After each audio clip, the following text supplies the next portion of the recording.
The morning after Hurricane Melissa tore through Jamaica, the island was still silent, except for the sound of helicopters, running water, and people digging through what was left of their homes. The storm had unleashed winds of up to 185 miles per hour, flattening entire communities, washing away bridges, and cutting power across nearly every parish. Yet amid the devastation, a quiet realization began to spread. Jamaica, for the first time in its history, was financially ready for a disaster of this scale. The narrator's voice, calm but firm, takes the audience back a few years, reminding them that this moment of readiness didn't happen by luck. It was the result of strategy, one man's foresight when others were distracted by short-term politics. That man was Dr. Nigel Clarke, Jamaica's former Minister of Finance. Back in the early 2020s, while the world was reeling from the COVID-19 pandemic, Jamaica was quietly setting up what Clarke described as a financial fortress. His approach wasn't about political popularity or emotional promises. It was about resilience, stability, and preparation. The key instrument in that strategy was something few Jamaicans had even heard of at the time: a catastrophe bond, or what experts call a cat bond. The idea was simple in concept, but revolutionary in practice. International investors would put money into a bond designed specifically for disasters. If a major event like a hurricane or earthquake hit Jamaica, those investors would lose their funds and the government would instantly receive a massive payout, hundreds of millions of dollars, to help the nation recover. If no disaster occurred, investors would earn steady interest on their capital. It was a modern form of insurance, engineered through finance rather than bureaucracy. Dr. Clarke's thinking was rooted in a belief that small island states like Jamaica couldn't rely forever on begging or borrowing after every hurricane. He had studied how slow and painful the recovery process was after storms like Gilbert in 1988 and Ivan in 2004, when aid took months to arrive and loans pushed the country deeper into debt. Clarke wanted to break that cycle. He wanted Jamaica to stand on its own feet, prepared, protected, and financially armed against the storms that nature would inevitably send. By July 2021, Jamaica became the first Caribbean nation and the first small island in the world to independently sponsor such a catastrophe bond. The deal was valued at $185 million and was structured through the World Bank, covering 3 Atlantic hurricane seasons. Many experts praised it as a groundbreaking step toward regional financial independence, while critics scoffed, saying it was too abstract for a developing country like Jamaica. But Clarke stayed the course. His focus was never on applause. It was on ensuring that Jamaica wouldn't be left stranded the next time a hurricane hit. Now, years later, that foresight has paid off. Hurricane Melissa, one of the most powerful storms in the island's history, has caused billions in damage. But instead of pleading for loans or waiting for slow-moving international aid, Jamaica is expected to receive an estimated $150 to $200 million almost immediately. This is not a loan. It's a payout, prearranged, triggered automatically when the storm's data met the disaster threshold set in the bond's terms. That means no red tape, no negotiations, no new debt, just quick access to recovery funds. As the narrator explains, this is the financial equivalent of having an emergency parachute. When disaster strikes, the country doesn't crash in a crisis. It lands bruised but intact. That was the essence of Dr. Clarke's plan: build systems that cushion the economy before the blow, not after. For a nation that has long depended on external assistance, this shift represents a new era of self-reliance. The story then flashes back to Clarke's days in office, when the decision to pursue the cat bond wasn't popular. Opposition figures, led by Peter Bunting and others, accused him of focusing too much on academic theories instead of immediate social needs. They painted him as a distant technocrat, what some even mockingly called a black Englishman of colonial times. Clarke's manner, his education at Oxford, and his precise, data-driven language often made him an easy target for populist criticism. Yet, as the narrator notes, while others were playing politics, Clarke was building a system that would one day save lives and preserve national stability. This foresight wasn't just financial, it was philosophical. Clarke's leadership style reflected a belief that good governance should prepare a nation for what's coming, not just react to what's already happened. During the pandemic, when many countries rushed into unsustainable borrowing, Jamaica chose fiscal discipline. Clarke maintained steady debt repayments, managed the budget conservatively, and resisted pressure to spend recklessly. To many, it looked cold and detached at the time. But today, that same discipline has made all the difference. The narrator paints a vivid picture of how different Jamaica's post-Melissa recovery looks compared to past disasters. After hurricanes like Sandy or Matthew, the country had to depend on foreign aid agencies, long loan negotiations, and delayed reconstruction efforts. It often took months before real relief reached the people. This time, however, money from the cat bond will flow directly into government accounts within weeks, giving Jamaica the financial breathing room to start rebuilding homes, reopening schools, and restoring power almost immediately. In the words of the narrator, this is what preparedness looks like. It's not just about sandbags and shelters. It's about having the money ready before the storm even arrives. The video then widens its focus, connecting Jamaica's financial resilience to the global conversation about climate adaptation. As climate change intensifies, small island nations face more frequent and more severe hurricanes, floods, and droughts. Traditional systems of aid and relief have proven too slow, too political, and too unreliable.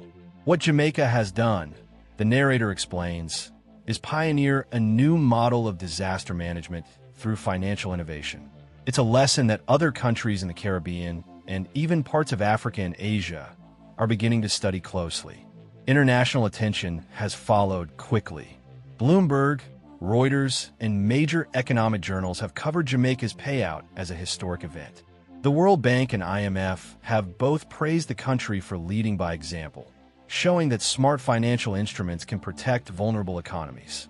For once, Jamaica is not in the global news for crisis or debt, but for competence and foresight. The narrator pauses to reflect on how rare that is for developing nations. Too often, the stories told about the Caribbean focus on tragedy and dependence. But this one is different. It's a story about intelligence, planning, and pride. A story about how one man's unpopular decisions ended up securing an entire nation's future. In a symbolic way, Hurricane Melissa did not just test Jamaica's infrastructure, it tested its leadership. And the results are clear. The systems that Clarke designed years ago have held strong, proving that his long-term vision was not an academic fantasy, but a practical, working shield. The script closes this first part by turning personal, addressing Jamaicans directly. The narrator reminds viewers that while the losses are heavy, the country's ability to recover quickly is not by chance. It is the product of careful planning. We often celebrate athletes and musicians, the speaker says, but maybe today we should also celebrate the quiet thinkers, the planners, the ones who look beyond the headlines. As the screen fades on scenes of rebuilding, workers clearing debris, children returning to temporary classrooms, and volunteers distributing supplies, the narrator sums up the message. Foresight is the real power behind resilience. Jamaica has proven that intelligence and preparation are stronger than any storm. The second half of the story opens with aerial footage of Jamaica's coastline, devastated yet defiant. The camera pans across flooded farmlands, roofless homes, and broken roads before landing on the city of Kingston, where government officials gather for a briefing. The narrator's voice returns, steady and reflective, explaining that while physical reconstruction will take time, the most important foundation, financial stability, is already in place. For once, Jamaica is not begging for bailouts. The system built years ago is doing exactly what it was designed to do. The narrator recalls that when Dr. Nigel Clarke first introduced the idea of catastrophe bond, many people dismissed it as too technical for Jamaica's reality. At the time, the nation was still emerging from years of heavy debt and austerity programs under the IMF. Ordinary Jamaicans wanted jobs, better wages, and relief from the economic pain of the pandemic. Talking about complex financial instruments seemed out of touch. But Clarke insisted that true progress came from resilience, not reaction. He often described the cat bond as a seatbelt for the nation's economy. You never hope to need it, but when the crash comes, it saves lives.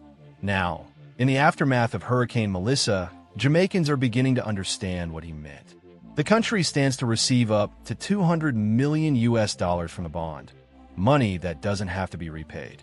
That figure might sound abstract, but as the narrator explains, it translates into real impact. Repairing critical highways like the North-South Link, restoring damaged hospitals in St. James and Westmoreland, and rebuilding schools across the southern coast. It means the government can immediately deploy relief to thousands of displaced families, keeping businesses alive and public workers employed. The story contrasts this with what happened in previous decades. When Hurricane Ivan hit in 2004, Jamaica had to borrow over $100 million to rebuild, adding to an already suffocating national debt. After every major storm, the same cycle repeated: devastation, then debt. Clarke's strategy broke that pattern. For the first time, Jamaica can recover without mortgaging its future. The narrator then widens the perspective again, explaining how catastrophe bonds function on a global scale. These financial tools are backed by investors, often major firms, insurers, and pension funds, who are willing to take on the risk of a country's natural disaster in exchange for potential profits if no event occurs. When a disaster strikes, as it did with Melissa, the investors lose their money, and that capital is transferred to the affected government. It's an elegant system that channels private, global wealth into climate resilience for vulnerable nations. For investors, it's a high-stakes bet. For countries like Jamaica, it's a lifeline that doesn't come with political strings attached. This system, the narrator explains, is part of a growing global movement toward climate finance. The idea that money should not only chase profit but also protect communities from the increasing threats of climate change. By entering this space early, Jamaica positioned itself as a regional leader in both innovation and climate resilience. Neighboring countries like Barbados, Dominica, and St. Lucia have since begun studying Jamaica's model to develop their own versions. What was once an academic idea has now become a blueprint for survival in the Caribbean. Back in Kingston, the story shifts focus to the man behind the policy. The narrator recalls how Clarke, often calm to a fault, weathered years of political attacks and public skepticism. He was criticized for speaking too softly, for being overly analytical, even for dressing too formal for Jamaican politics. Yet, his consistency never wavered.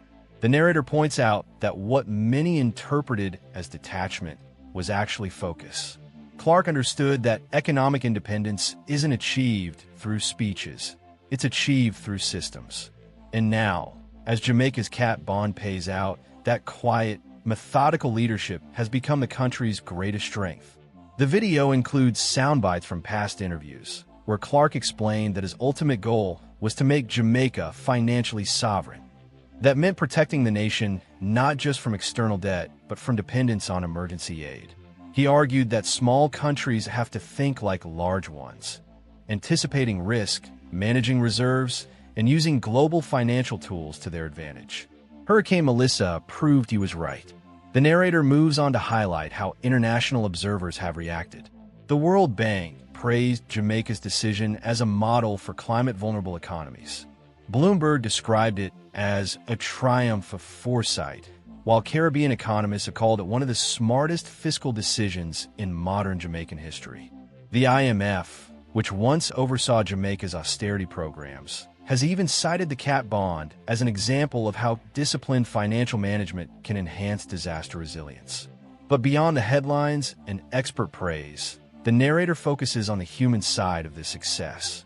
The real winners are ordinary Jamaicans. For families in St. Elizabeth, Portland, and Manchester who lost their homes, the difference between waiting 6 months for help and receiving aid within weeks could mean survival.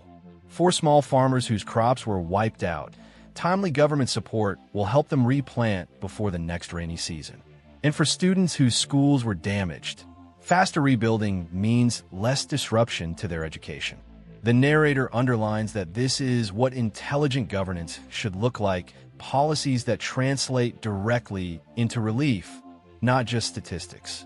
He points to how the cat bond funds will not only rebuild physical structures, but also restore confidence. When people see that their government can act swiftly and efficiently after a disaster, it strengthens national unity. It tells citizens that they are not forgotten, that someone, years earlier, cared enough to prepare for their darkest day.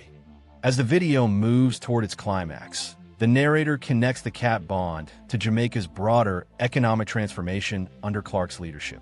Between 2018 and 2022, Jamaica achieved one of the lowest debt-to-GDP ratios in the region, maintained fiscal surpluses, and built strong foreign reserves.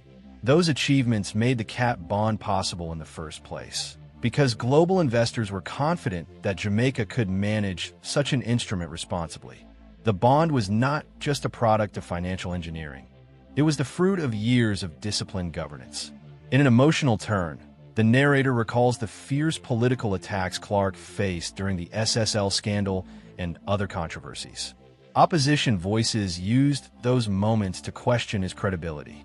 Yet now, in the wake of Melissa, those same critics are silent. The results speak for themselves. The narrator frames this as a powerful lesson in leadership. Real success is not measured by applause in the moment, but by the strength of the foundations you build. As the story nears its conclusion, the camera returns to scenes of rebuilding. Construction crews laying new foundations, utility workers restoring power lines, and community members clearing debris together. The narrator's tone grows more reflective. He says that while Jamaica mourns its losses, it can also stand tall, knowing that its future is no longer defined by dependency. The island has taken control of its destiny. The final message is clear and uplifting. Jamaica's experience proves that resilience is not just a word, it's a strategy. By planning ahead, by trusting data over politics, and by believing that small nations can use big ideas, Jamaica has written a new chapter in its history. Dr. Nigel Clarke's catastrophe bond didn't just protect finances, it protected people, livelihoods, and national dignity. The narrator ends with a message to the viewers. Leadership is not about being loud. It's about being right when it matters most. Dr. Nigel Clarke's vision gave Jamaica a shield when the storm came. And today, that shield has saved us. The video fades out with the Jamaican flag fluttering over a rebuilt community center, its colors bright against the gray sky. The words appear on screen, "Preparedness is power.